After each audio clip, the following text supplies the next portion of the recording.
a zuciya, ba kamar ki a rayuwa, kin yi nesa da zuciya.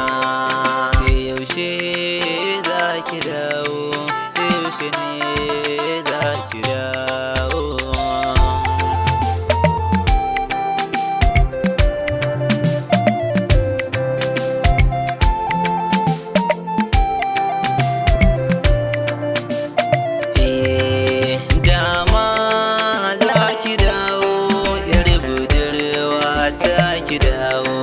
Zuciya tana ta kuna rashin ganin ki a dab da ni.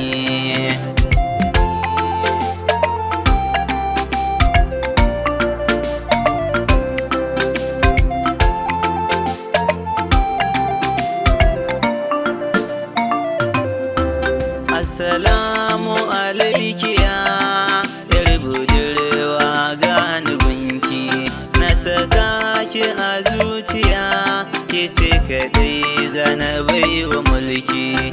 Na ga kin nuna so da ƙauna, kin yarda ni na zan mijinki. Karke bar ni na sha wuya, ki tallafa ki ban masauki. In kika bani da zuciya ɗaya a yau na samu sauki.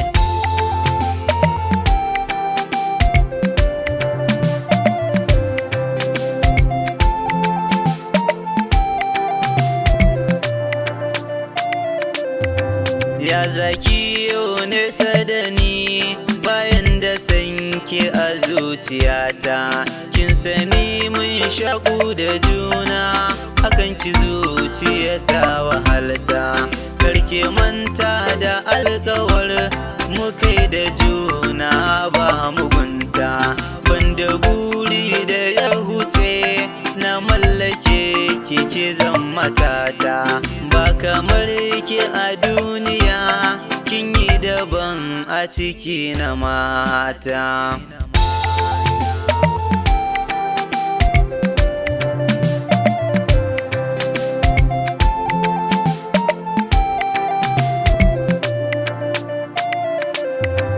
Idanuwana sun ka makance, da kunnuwana sun ka kurumce, saboda sun ga jin daɗin zance.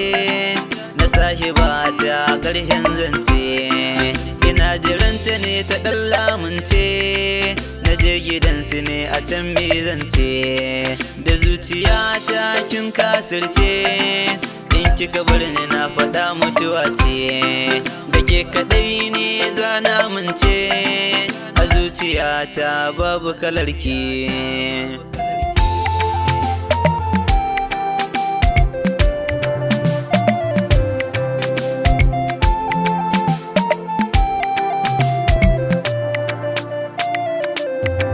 Ke nake so yar uwa, sanki ya shiga zuciyata. Zo mu zauna gimbiya, ke ce kaɗai zana baiwa gata. Tunda so rabu ya haɗa, da ni da ke zamu ba da rata. Maki ganin mu a rayuwa, wallahi shi ne zai wahalta. Kin sani so gaman jini, da ni da ke zamu zagaya.